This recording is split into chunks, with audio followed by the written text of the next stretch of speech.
Praise the Lord. आइए आज की आराधना को शुरू करें।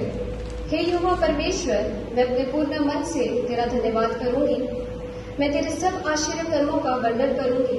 मैं तेरे कारण आनंदित और प्रफुल्लित होंगी। हे परम प्रधान, मैं तेरे नाम का भजन गाऊंगी। आइए हम प्रार्थना करें। अंकुर बांसोड़ प्रार्थना में अगुवाई करेंगे। आइए हम दुआ करें। प्यारे परमेश्वर पिता, आपकी स्तुति करते हैं। अब तक हमें संभाला और संकटों से बचाया। हम आपको धन्यवाद देते हैं। यह हम जो आपकी स्तुति और आराधना करने वाले हैं, यह हमको गण्य हो ऐसा होने दें, और जो वचन सुनने वाले हैं हम उन्हें सहायता करें। ये बेनती प्यारे प्रभु यीशु मसीह के नाम से मांगते हैं, सुन और ग्रहण कर। आमीन।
समय है परमेश्वर के वचन को सुनने का।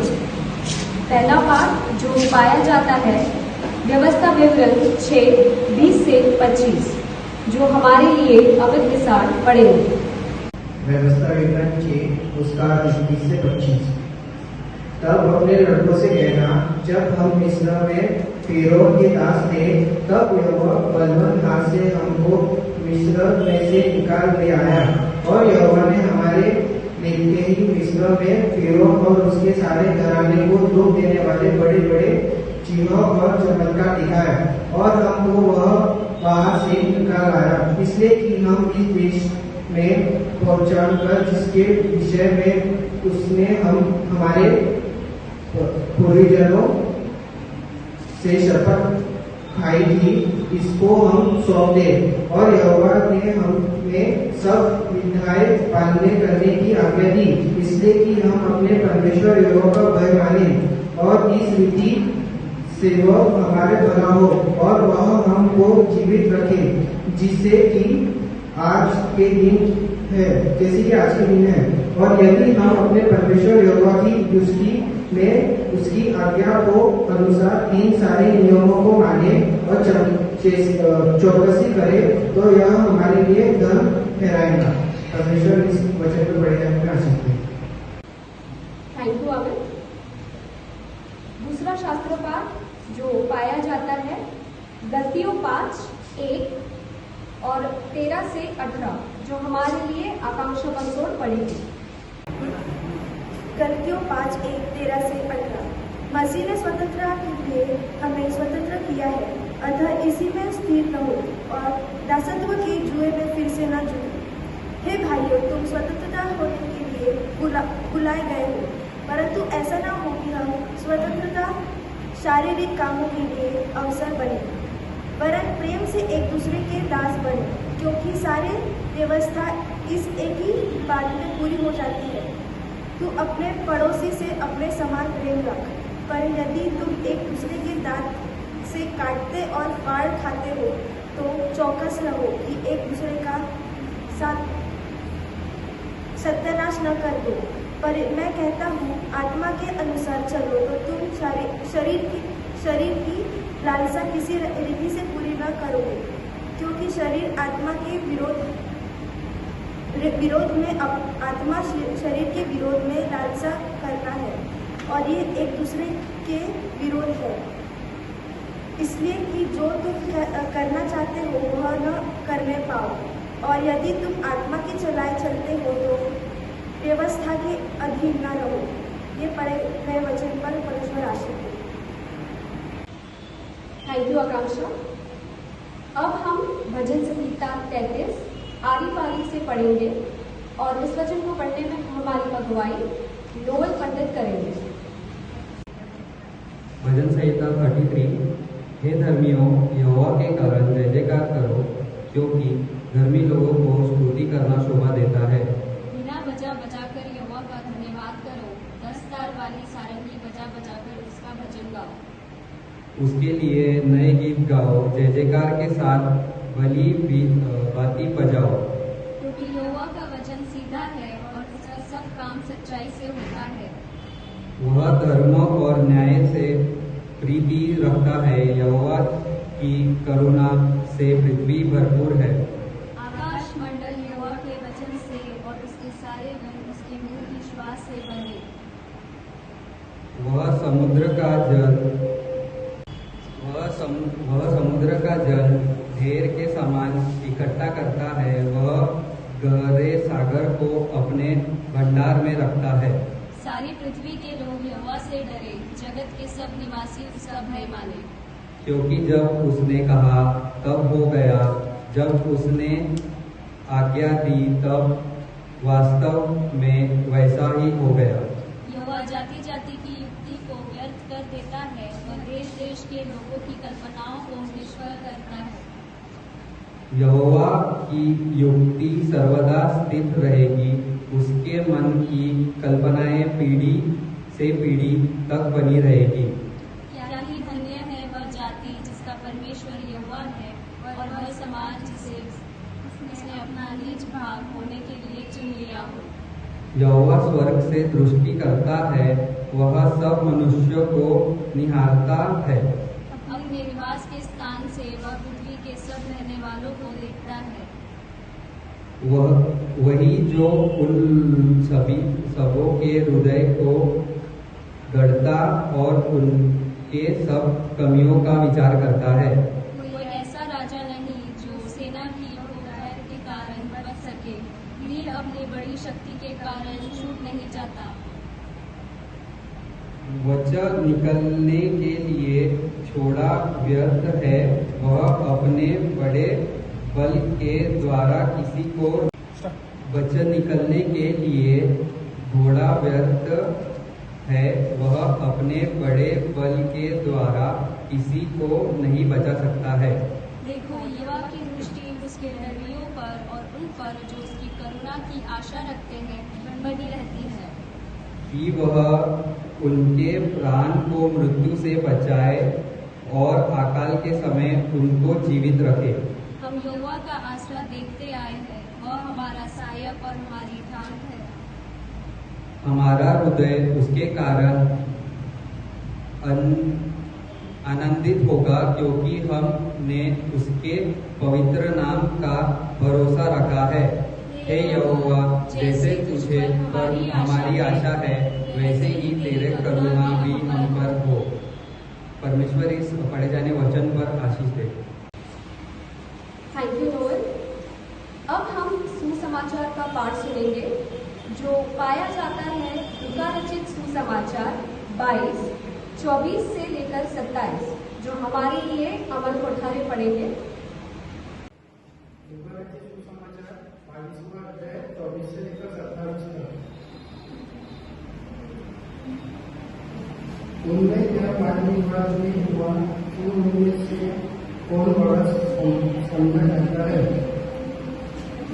उसने उनसे कहा, अन्य जाति के राजा उन पर प्रभुता करता है और जो उन पर अधिकार करता है वह उनका कहता है, परंतु तुम ऐसा न होना, पर जो तुम में बड़ा है वह छोटे के समान और प्रधान है, वह सेवक के समान बने, क्योंकि बड़ा कौन है, वह जो भोजन पर बैठा है या वह जो सेवा करता है? क्या वह नहीं जो भोजन पर बैठता है? परंतु मैं तुम्हारे बीच में सेवक के समान हूँ।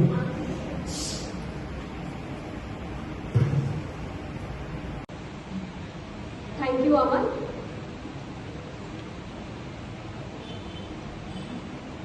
ये समय हम गीतों के द्वारा परमेश्वर की महिमा करेंगे। हम कुछ गीतों को गाएंगे। Praise the Lord. आज 15 अगस्त है, स्वतंत्रता दिवस, और जितने भी जन ऑनलाइन सर्विस में हमारे साथ जुड़े हैं उन सभी को स्वतंत्रता दिवस की हार्दिक शुभकामनाएं। कुठे कशाची मान कुणाला, कुठे कशाची मान, हा प्रचंड भारत देश आम्हाला वैभुल्याची खान.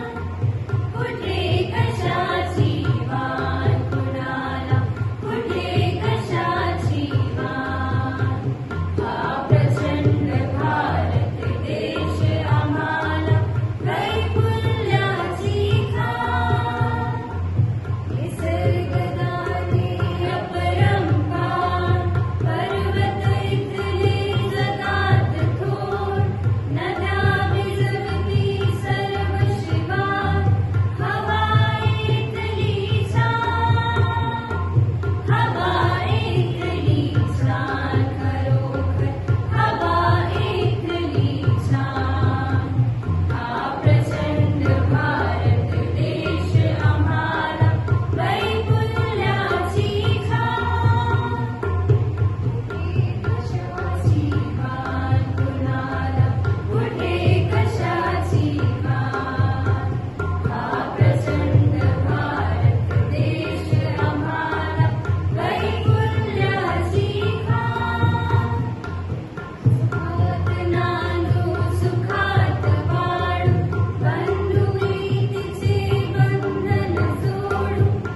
संदेश सुनेंगे।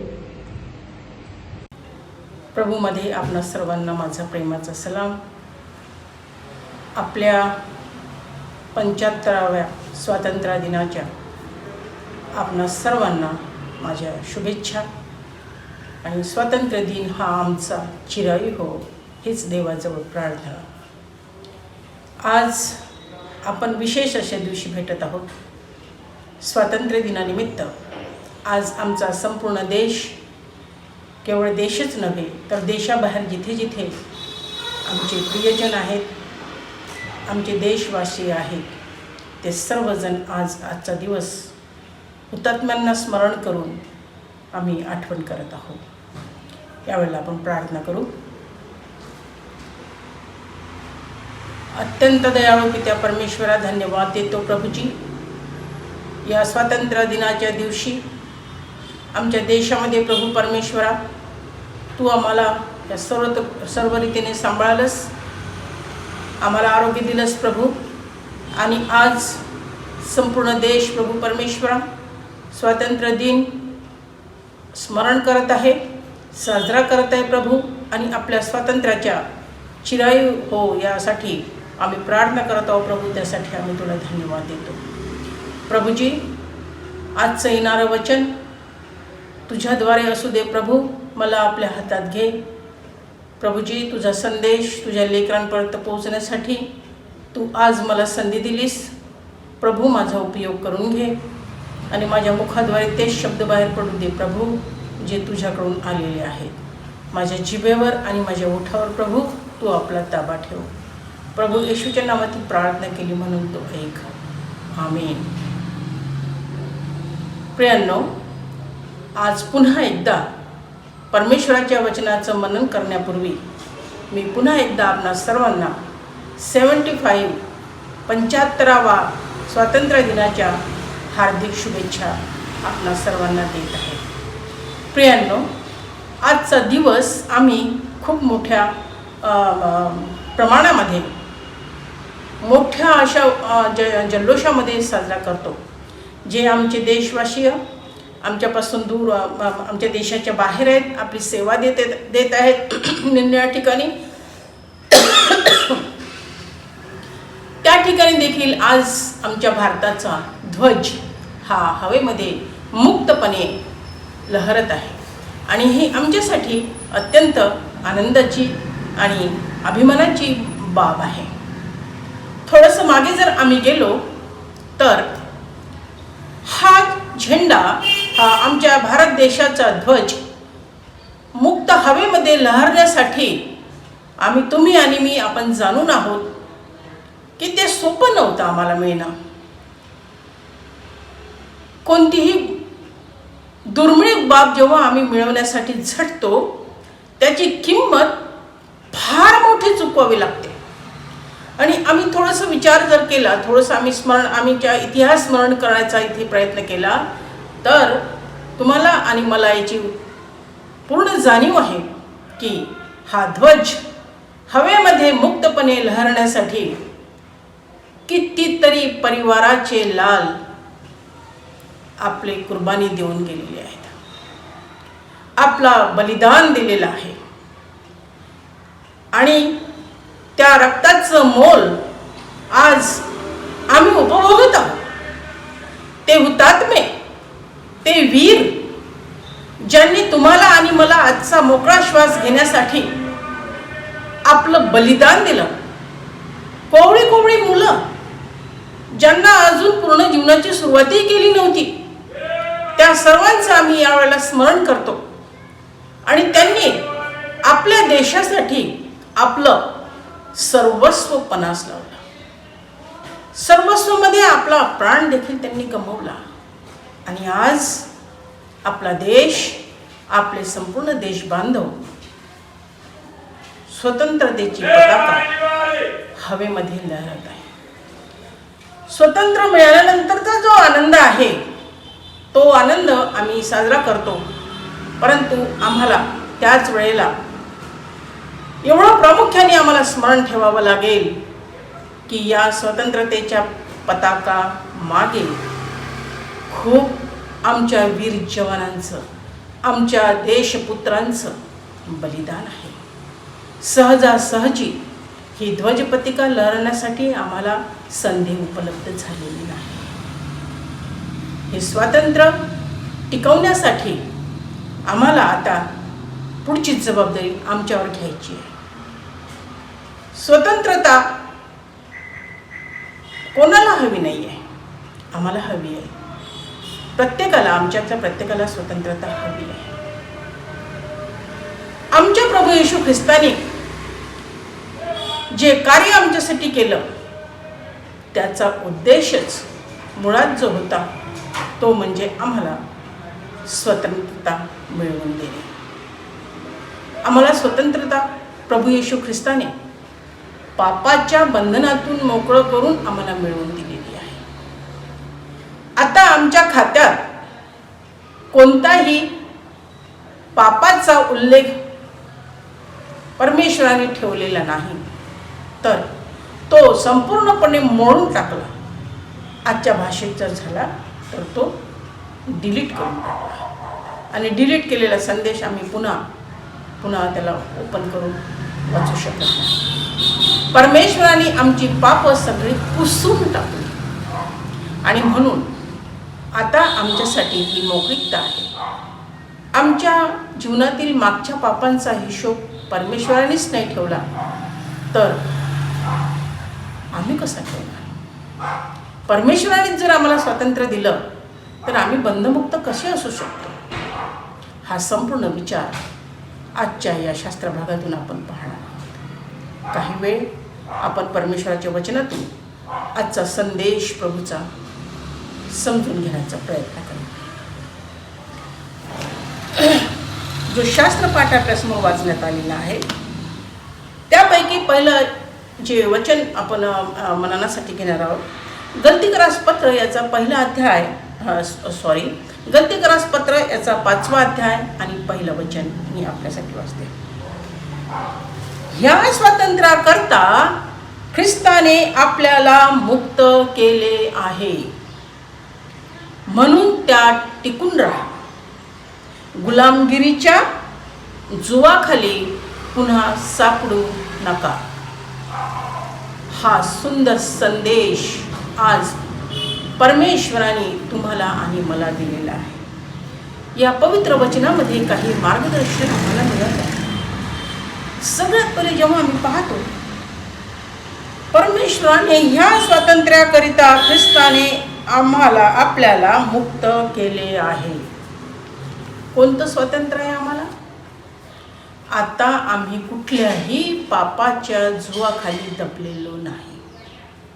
आमच्या हिशेबी परमेश्वराने असलेले संपूर्ण पाप आपल्या क्रूसखांबावर आपलं स्वतःचं बलिदान देऊन आम्हाला पापमुक्त जीवन दिलेलं आहे. ह्या स्वातंत्र्याकरिता आम्हाला समजून घ्यावं लागेल. पौल गलतीकरास पत्रामध्ये संपूर्ण जेव्हा आम्ही शास्त्र हे पत्र वाचतो त्यामध्ये पौलाच्या मनामध्ये गलतीकराच्या मंडळीविषयी अतिशय कन्सर्न आहे, खूप चिंता आहे. पूर्ण पुस्तक जेव्हा आपण वाचतो त्याच्यामध्ये आणि आपण जाणतो पौल हा कोण होता. हा स्वतः दुसऱ्यांना प्रभू येशू ख्रिस्ताचे जे विश्वासणारे होते त्यांना बंदिवान करण्यामध्ये रस ठेवणारा हा एक मोठा सेनापती होता, मोठा सरकारी अधिकारी होता, ज्याला बंदिवानात टाकणं आवडत होतं.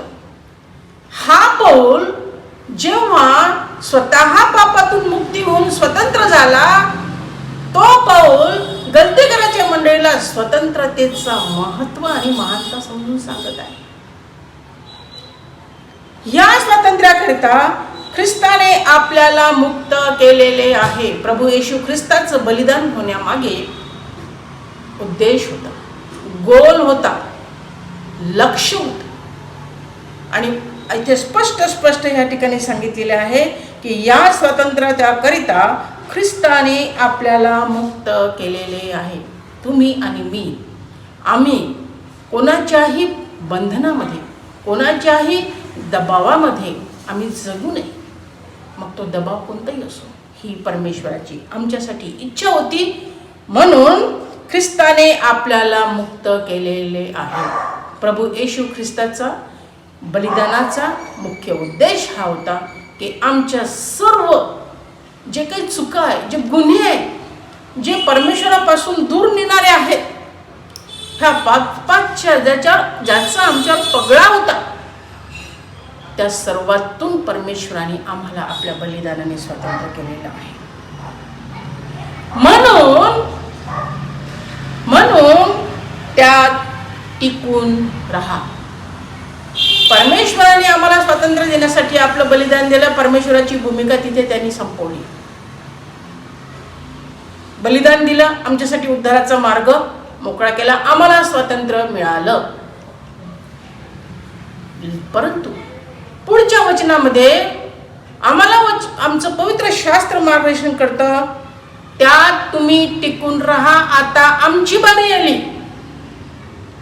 परमेश्वराला वधस्तंभावर आपला प्राण दिला प्रभू येशू ख्रिस्ताने, त्याचा उद्देश सांगितला, मात्र पुढची जबाबदारी तुम्हाला आणि मला दिली.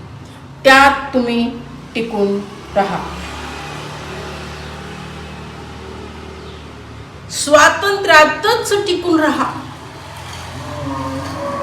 त्याला आपल्या सोयीने मोडतोड करून त्याचे डेफिनेशन बदलून त्याला स्वैराचार करू नका. या वचनाचं मर्म आम्हाला समजते या ठिकाणी. म्हणून त्यात तुम्ही टिकून राहा. जर आम्ही त्या स्वतंत्रतेला आम्ही आमच्या मनाप्रमाणे त्याला बदलवत गेलो तर ती स्वतंत्रता राहत नाही, तो स्वैराचार होतो. आणि स्वैराचारामध्ये आम्ही परमेश्वराशी निकडीत जवळीक कशी साधू शकतो? आम्ही पाहतो की जो शास्त्रपाठ आम्ही अनुवादाचं पुस्तक 6वा अध्याय आपण आता जो वाचलेला आहे, त्यामध्ये आम्हाला स्पष्ट तिथे सांगितलेलं आहे की परमेश्वराने त्यांना दास्यातून मुक्त केलं, अशासाठी त्यांना स्वातंत्र्य दिलं की वचनबद्ध अशा देशामध्ये त्यांना परमेश्वराला न्यायचं होतं आणि त्यातून त्यांना मोकळीक देणं जरुरी होतं. खूप दावा केला इस्रायल लोकांनी, खूप प्रार्थना केल्या इस्रायल लोकांनी आणि परमेश्वराने त्या ऐकल्या. परमेश्वराला दया आली, कळवळा आला, त्यांचा प्रभू बनला, तो त्यांचा नेता बनला, त्यांचा मार्गदर्शक बनला. त्याच्यासाठी योद्धे तयार केले, सेनापती तयार केले, त्यांच्यासाठी संघर्ष केला. परमेश्वराने त्या ठिकाणी संघर्ष केला. मोशे म्हटलं मला नाही बोलता येत म्हणे. प्रभूने दुसरं प्रयोजन सांगितलं, तुझं वाचा तुझा भाऊ बोलेल, तो राजा माझा ऐकेल का? असे अनेक प्रश्न परमेश्वरासमोर आले, परंतु परमेश्वराने प्रत्येक गोष्टीवर आपल्या सामर्थ्याने विजय मिळवला. आणि आम्ही पाहतो की जे परमेश्वराने अब्राहम, इसाक, याकोबांना जे प्रॉमिस केलं होतं की मी तुम्हाला जे मळे तुम्ही लावली नाही तिथे मी नेईल, जे घरे तुम्ही बांधले नाही अशा ठिकाणी मी नेईल, आणि त्या देशात परमेश्वराने न्यायचं होतं. आणि म्हणून परमेश्वराने त्यांना मोठे मोठे चमत्काराने तिथून बाहेर काढलेलं आहे. ह्या सगळ्या योजनेच्या बाहेर काढल्या. स्वातंत्र्य मिळालं, मिस्र लोक बाहेर आले, काही दिवस बरे गेले. पाणी नाही मिळालं, अरे पाणी नाही मिळालं, असा कसा तुझा देव? मग तर तिथंच बरं होतं आम्ही.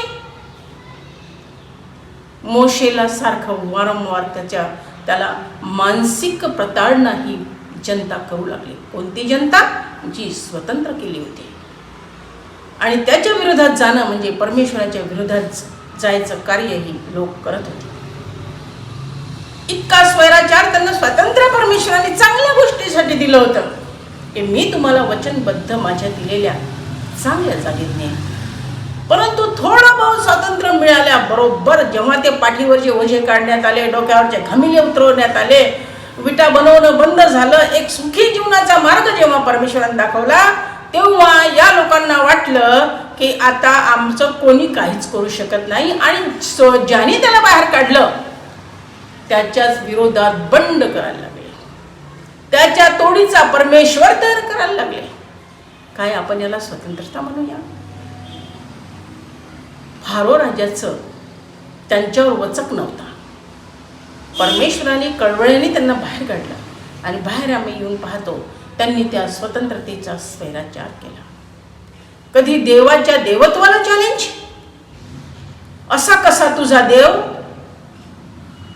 आम्ही काय भुकेनी मराव काय, आम्ही काय पाण्याविना मराव काय, आम्ही काय देवाविना मराव काय.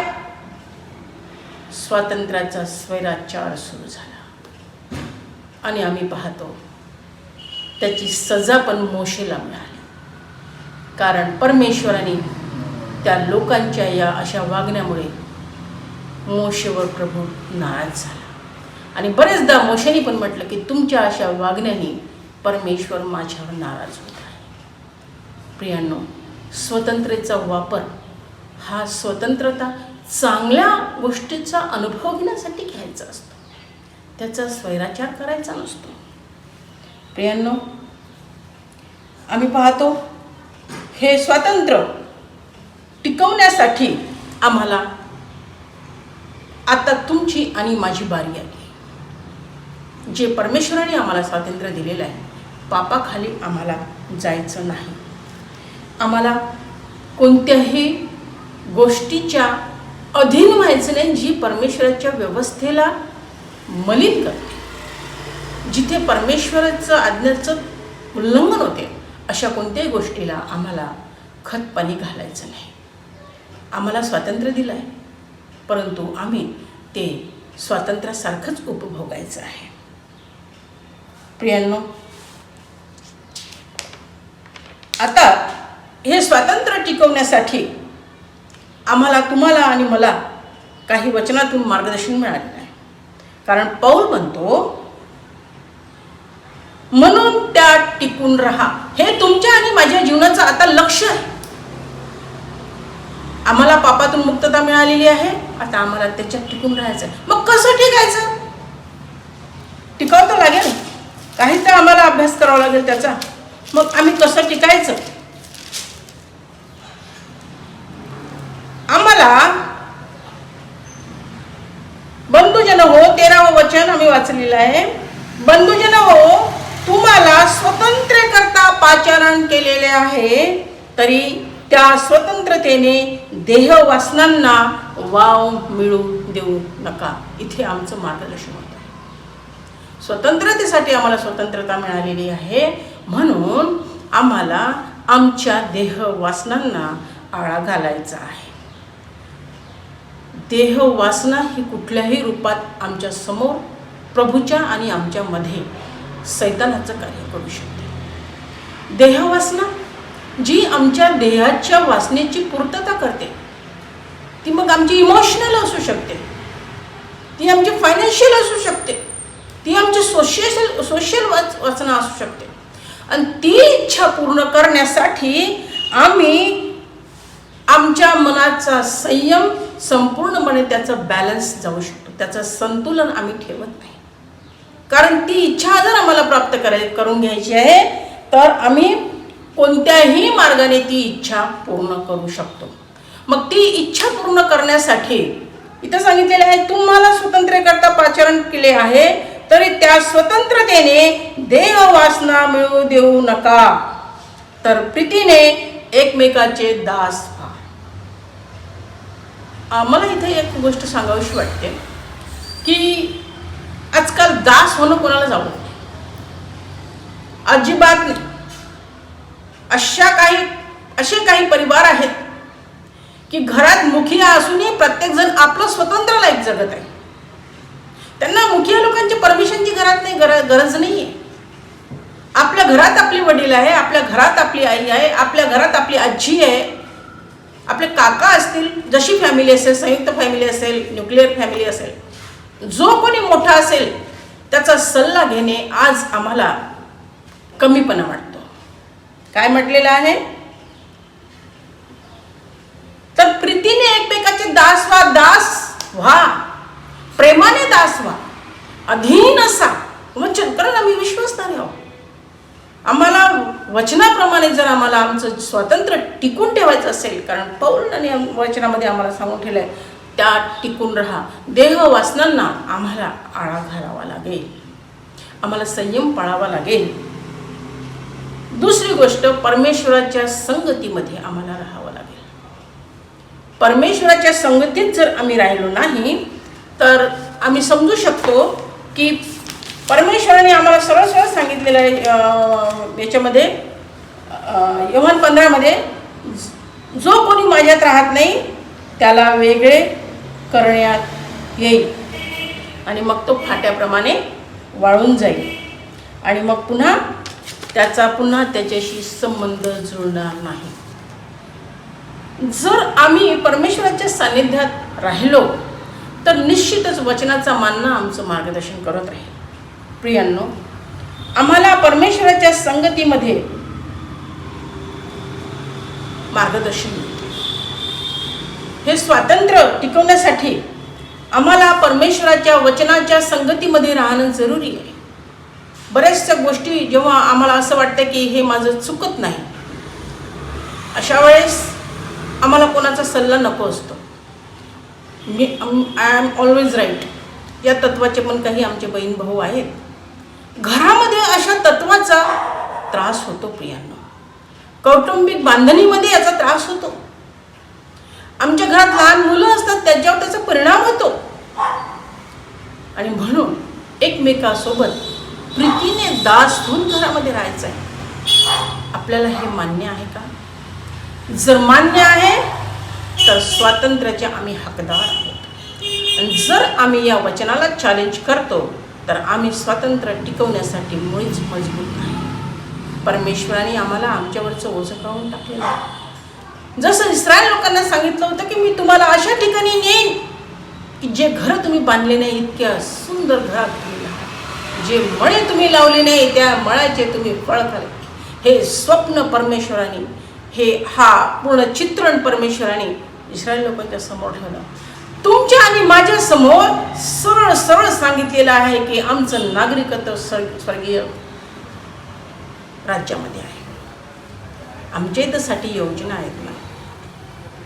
जर आम्ही बंड केलं परमेश्वराच्या विरोधात, जर आम्ही परमेश्वराच्या संगतीमध्ये राहिलो नाही, जर आम्ही परमेश्वराच्या आज्ञा पाळल्या नाही तर काय म्हणता, वचनानुसार आम्ही त्याचे नागरिक होऊ शकणार नाही.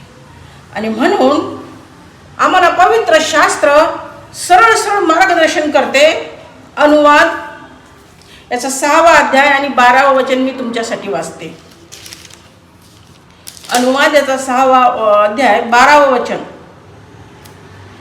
ज्या परमेश्वराने तुला मिस्र देशातून दास्यगृहातून बाहेर काढले त्याचा तुला विसर पडू नये म्हणून जप, वॉर्निंग, सजेशन, ह्या गोष्टी आम्हाला पाळाव्या लागतील. ज्या दास्यातून आम्हाला काढलं, आमच्या जीवनाचे दास्य वेगळे आहेत, आमचे वैयक्तिक पाप आहेत. आम्ही जे परमेश्वराच्या विरोधात जाऊन पाप केले आणि त्यासाठी परमेश्वराला आपला पुत्र पाठवून आमच्यासाठी आपल्या पुत्राचं बलिदान द्यावं लागलं. त्या आमच्या पापातून आम्हाला मोकळं काढलेलं आहे. तर याचा विसर आम्हाला पडायला नको. जसं सुरुवातीलाच आम्ही पाहिलं की स्वातंत्र्य आमच्या देशाला मिळालं ते सोपं नाही. आपले प्राण गमावले तरुण मुलांनी, घरचे लेकरं, तरुण आमच्या देशाचे लेकरं, आमच्या परिवारातील लेकरं, आमच्या शेजारची लेकरं, तरुण मुलं, या देशावर त्यांनी आपला प्राण न्योछावर केला. आणि तेव्हा कुठे आमच्या देशाला स्वातंत्र्य प्राप्त झालं. या ठिकाणी परमेश्वर आम्हाला सरळ सांगतो की ज्या दास्यगृहातून मी तुम्हाला सांगितलं याचा विसर पडू नये म्हणून जप, बी अलर्ट. आणि नेमकं आमची गडबड तिथंच होते. आम्ही स्वतंत्रता तर बघतो, परमेश्वराने दिलेल्या सगळ्या गोष्टी आम्ही परमेश्वराला मागतो, परंतु परमेश्वराच्या सूचनेकडे आम्ही लक्ष देत नाही. स्वातंत्र्य मिळालेलं आहे आम्हाला, जे दिलेलं आहे परमेश्वराने ते विसरू नये म्हणून आम्हाला, तुम्हाला आणि मला जपायचं आहे. आम्ही जेव्हा दुसऱ्या वचनामध्ये येतो, त्याच्या 3ऱ्या भागात येतो वचनाच्या, ह्या स्वातंत्र्याकरता ख्रिस्ताने आपल्याला मुक्त केले म्हणून त्यात टिकून राहा. त्या स्वातंत्र्यामध्ये टिकून राहा. त्यासाठी आम्हाला संयम पाळावा लागेल. आमच्या देहवासनावर आम्हाला संयम ठेवावा लागेल. आमच्या मनाच्या इच्छेवर आम्हाला संयम ठेवावा लागेल. आमच्या अननेसेसरी आर्थिक गरजा, अननेसेसरी ज्या लक्झरीज आम्ही समजतो, आम्हाला त्याला संयम ठेवावा लागेल. आणि ह्या गोष्टी केल्यानंतरच आम्ही आमचं स्वातंत्र्य जे परमेश्वराने आम्हाला दिलेलं आहे त्याचा रस्ता स्वर्गीय अनंतकालिक जीवनाकडे जातो आहे. त्या रस्त्यावरून आम्ही आमचं ध्येय गाठू. हे तुमच्या आणि माझ्या जीवनाचं लक्ष्य आहे की स्वातंत्र्य जे परमेश्वराने दिलं आहे ते आम्हाला मलिन करायचं नाही, तर आम्हाला ते टिकून ठेवायचं आहे. गुलामगिरीच्या जुवाखाली पुन्हा सापडू नका. गुलामगिरीच्या जुवाखाली पुन्हा सापडू नका. या वचनाचा आम्ही भाग पाहतो, तर त्या ठिकाणी त्यांनी सांगितलेलं आहे की गुलामगिरीच्या जू. प्रियांनो, माझ्या बालपणी मी शेतकऱ्याची मुलगी आहे. जेव्हा आमच्या घरी बैल यायचे, शेतात म्हणा जे काही आमच्या घरून बैल यायचे, पेरणी राहायची, वखरण राहायचं, डवरण राहायचं, तर आमचे बाबा बैल जुन पाहिजे बैलबंडीला. आणि म्हणून मग असं जू राहायचं, बैलाची अशी मान, आणि ते जू इथं ठेवला जायचं मानेवर. आणि त्या बैलांनी इकडे तिकडे पाहू नये म्हणून एक खीळ घालायचे, खीळ, त्याला आम्ही बेडल्या म्हणतो, शिव बेडल्या. माहीत नाही ते काय भाषा होती खेड्यातली, पण आम्हाला तेच समजत होतं, शिव बेडल्या. एक जू आणि एक एवढं मोठं खिळा मोठा, पण तो खिळाने राहायचा, बेडल्या राहायच्या एवढा मोठा. आणि त्या जूला इथं गोल राहायचं आणि त्याच्यात ते घालायचं. उद्देश हाच होता त्यावेळेस की बैलांनी इकडे तिकडे मान वळवून पाहू नये. जू ठेवण्याचा उद्देश हा आहे की मालकाला जेवढं काही वजन ठेवायचं आहे बंडीमध्ये किंवा जिथे बैल जुंपला असेल त्या वाहनाला जेवढं काही वजन ठेवायचं असेल त्या मालकाला, तेवढं तो त्याच्या मनाने ठेवू शकतो. बैलाला विचारणार, कसं विचारणार की मी तुझ्यावर किती वजन ठेवू, तर तो त्याच्या मनाप्रमाणे वजन ठेवू शकतो आणि पाहिजे त्या दिशेने तो त्या बैलाला नेऊ शकतो. फक्त ते तेव्हाच शक्य होते जेव्हा त्याच्या डोक्यावर झू आणि बेडल्या असतात. त्या तो एवढा मोठा रॉड इथून घालून तो बैल असा नाही करू शकत. आणि या साईडनी दुसरं झूचं भाग असते, तर तो बैल फक्त असा चालतो. आणि व्यसन असते, तो शेतकरी कोणी पण जो वाहन चालक असेल, बैलबंडी असते, कधी शेकडं असते, कधी काही नवीन बरेच काही निघाले, तर ज्या दिशेने त्याला न्यायचं आहे त्या बैलाला त्या दिशेने तो नेतो. ते ओझं त्याला विचारून ठेवलेलं नसते, इतकं वजन ठेवलेलं असते त्याच्यावर की प्रसंगी तुम्हालाही माहीत असेल. आता पोळा आहे, मला माहीत नाही पोळा केव्हा आहे, जर एवढ्यात पोळा आहे त्या पिरियडच्या दिवशी आपल्या लहान लेकरांना आपल्या महाराष्ट्राची संस्कृती दाखवण्यासाठी माझी विनंती आहे, जरूर भेट द्या. आपल्या घराशेजारी कुठेही असेल, आपण सण म्हणून नाही, पण बैल कसा असतो, बैल जिवंत कसा असतो, आपल्या महाराष्ट्राची संस्कृती काय आहे, बैलाचा उपयोग काय आहे. जेव्हा आम्ही त्या स्पॉटवर लेकरांना नेतो ना, लेकरांचं मन हे कार्बन कॉपी असतं, म्हणे खाली कार्बन कॉपी, जे टाकाल ते प्रिंट होते.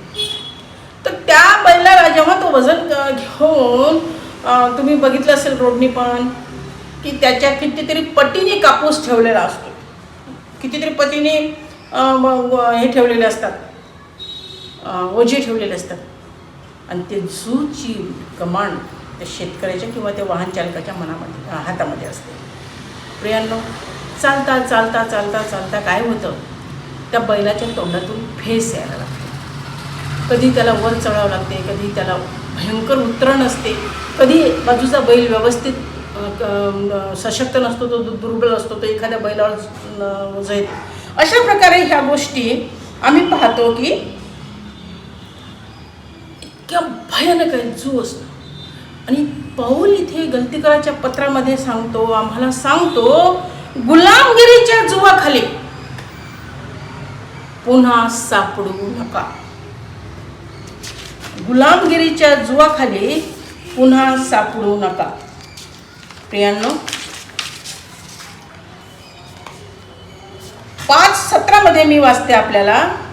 कारण देहवासना आपल्या आत्मेविरुद्ध आहे व आत्मा देहवासनेविरुद्ध आहे, ही परस्पराविरुद्ध आहे. यासाठी की जे काही तुम्ही इच्छिता ते तुमच्या हातून घडवू नये. प्रियांनो, या ठिकाणी आम्हाला परमेश्वर सरळ सरळ सांगते आहे की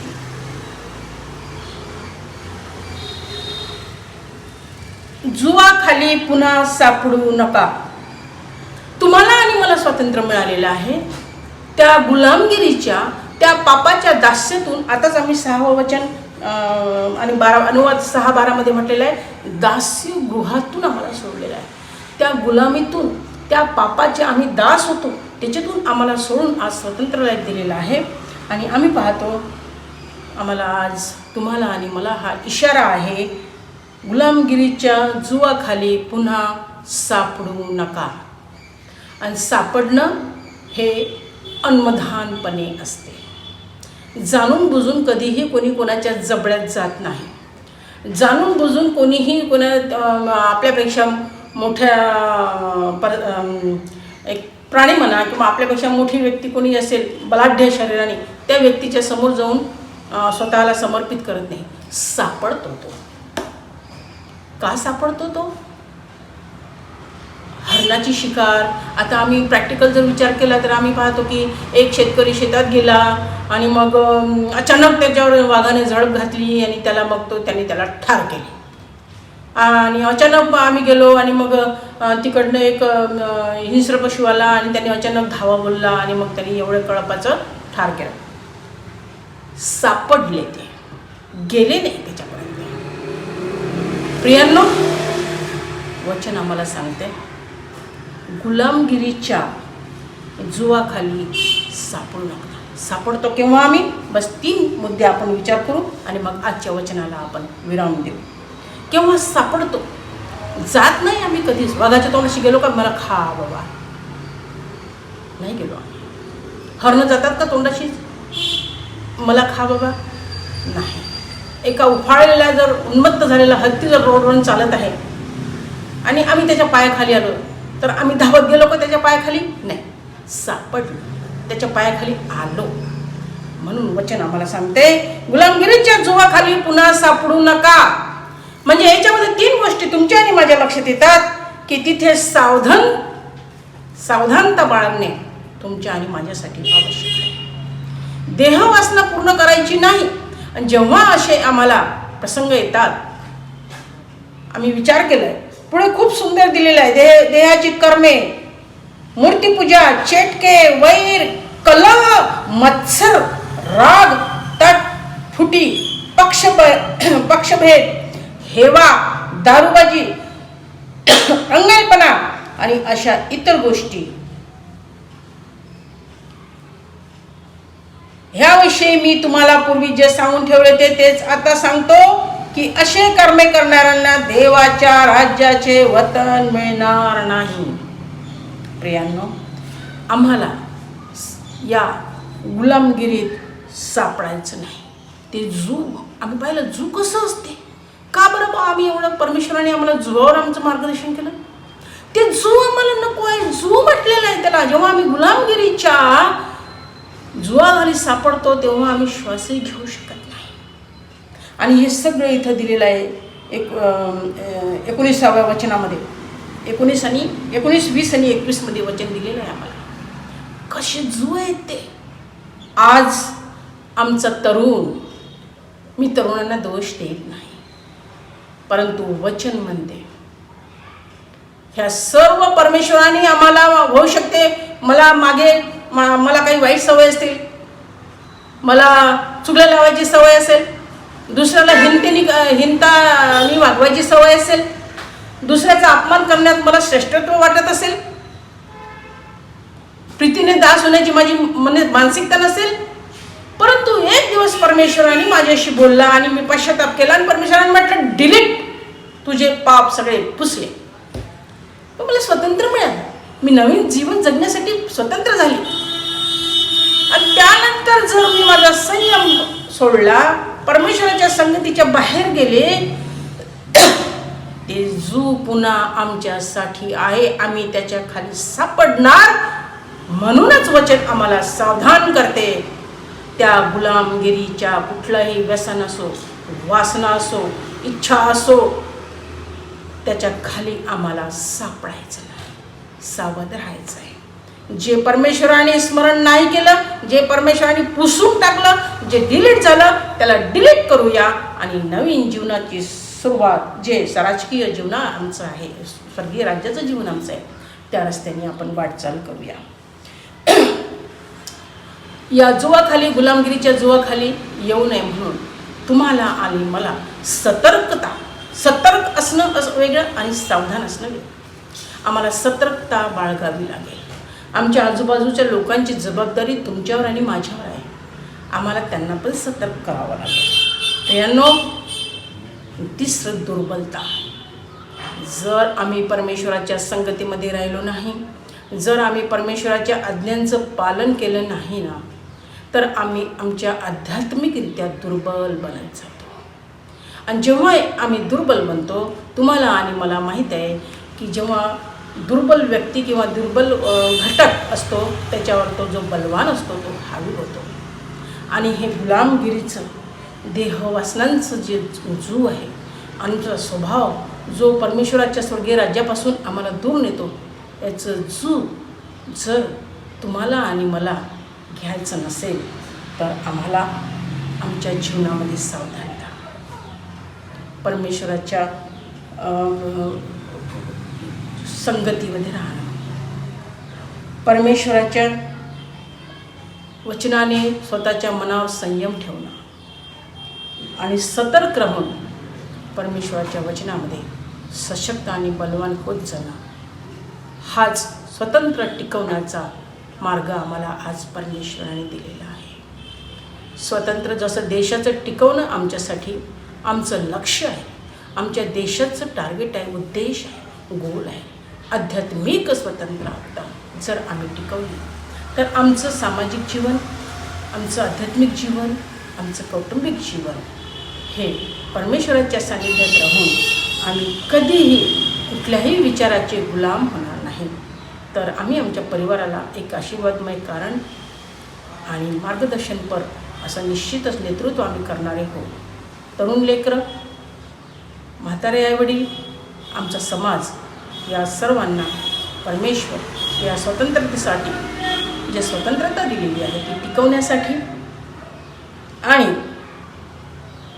कोणत्याही देहस्वभावाच्या गुलामाचे जू आमच्यावर येऊ नये म्हणून परमेश्वराने आपली शक्ती पुरवली. आणि आज आपण निर्णय घेऊया, प्रभू, जे स्वतंत्र तू मला दिलेलं आहेस ते माझं टिकवणं तू मला आज गोल दिलेलं आहे. हे गोल टिकवण्यासाठी मी तू दिलेले सर्व नियमावली, पाणी, अनुवाद 6:12, ही नियमावली मी पाळीन प्रभू. आणि माझं जीवन मी तू येईपर्यंत तू दिलेल्या स्वातंत्र्यात टिकवीन. पुन्हा गुलामगिरीच्या जुवा मी घेणार नाही प्रभू, म्हणून माझं सहाय्य कर. देवबाप करो आणि या वचनावर आपला आशीर्वाद देऊ. पास्टरेट कमिटी, संडे स्कूल, महिला मंडळ आणि मिसेस सहाय्यता, मी आपल्या मनापासून आभार मानते. आपण मला ही संधी दिली.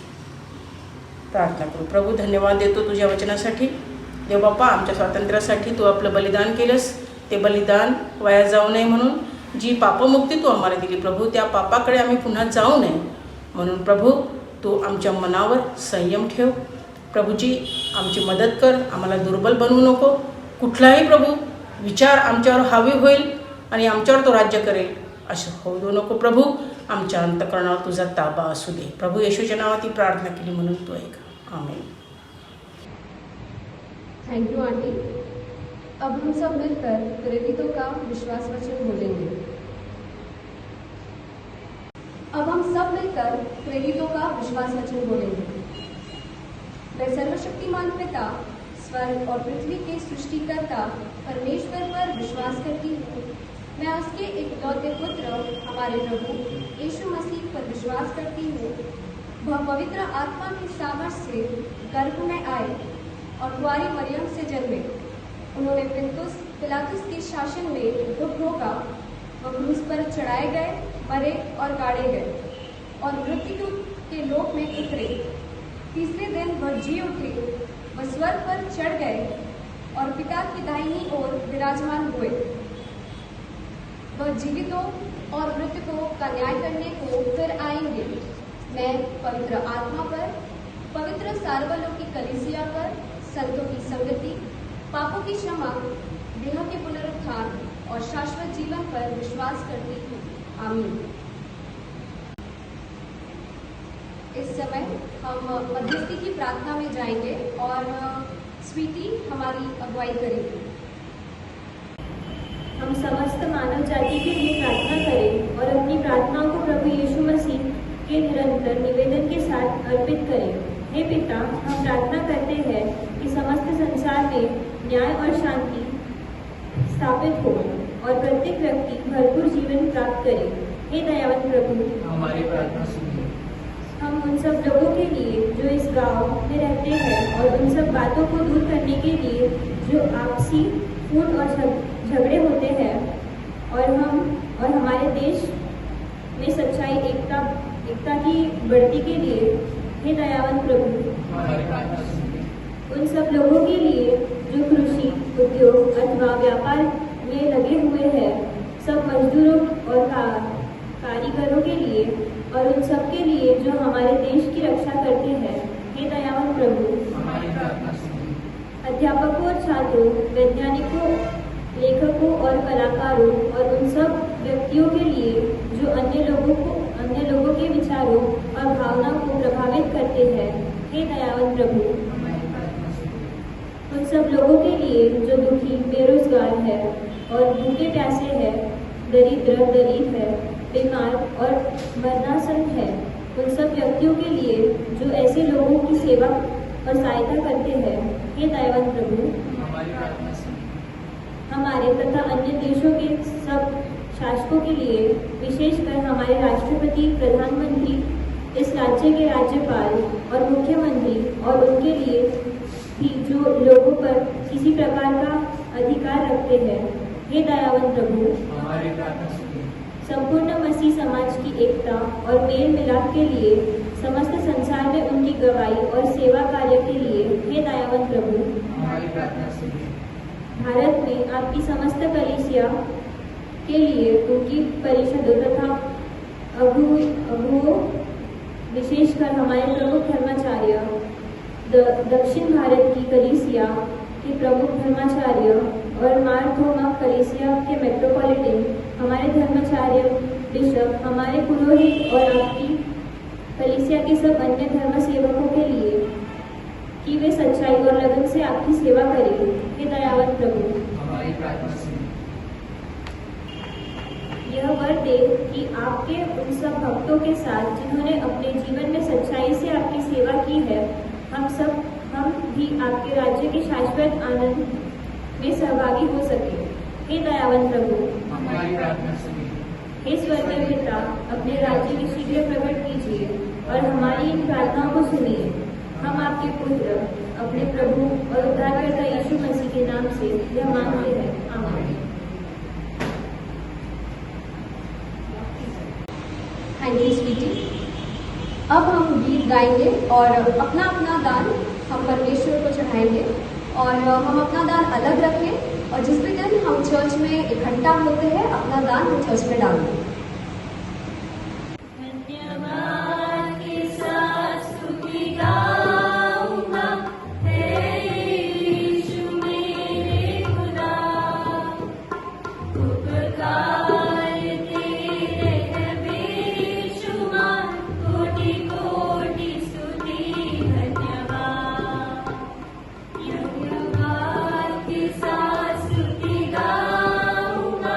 Hey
प्रार्थना करेंगे और उसके बाद में पास्टर साहब हमें आशीष देंगे और खुशी खुशी मनाओ ये गीत गाकर हम अपनी आराधना को समाप्त करेंगे।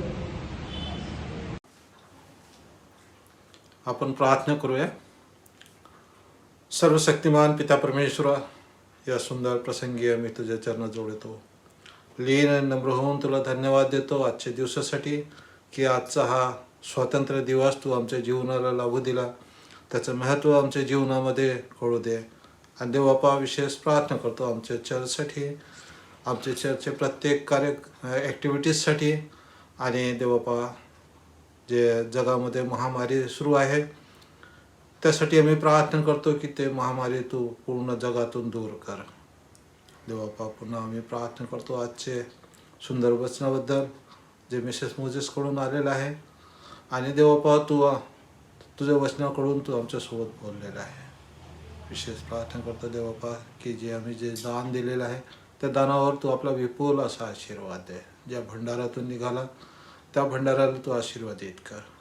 देवबापा या दानाचा उपयोग तुझ्या सेवेसाठी करून घे। ही लहान विनंती प्रभू येशू ख्रिस्त त्याचे गोड आणि प्रिय नाम मागतो, म्हणतो ऐक। आमीन। आइए हम प्रभु ने सिखाई हुई प्रार्थना बोलेंगे। हे हमारे पिता, तुम जो स्वर्ग में है, तेरा नाम पवित्र माना जाए, तेरा राज्य आए, तेरी इच्छा जैसे स्वर्ग में वैसे पृथ्वी पर भी पूरी हो। हमारे दिन भर की रोटी आज हमें दे, जैसे हम अपने अपराधियों को क्षमा करते हैं वैसे तू भी हमारे अपराध क्षमा कर, और हमें परीक्षा में न डाल परंतु बुराई से बचा, क्योंकि राज्य, पराक्रम और महिमा सदा आपकी है। आमीन। हमारे प्रभु यीशु मसीह का अनुग्रह, परमेश्वर का प्रेम और पवित्र आत्मा की संगति आप सबके साथ और परमेश्वर के सभी बच्चों के साथ अब से लेकर सदैव बनी रहे। आमीन। खुशी मनाओ, खुशी खुशी मनाओ, बोलो बोलो मसीहा की जय जय, बोलो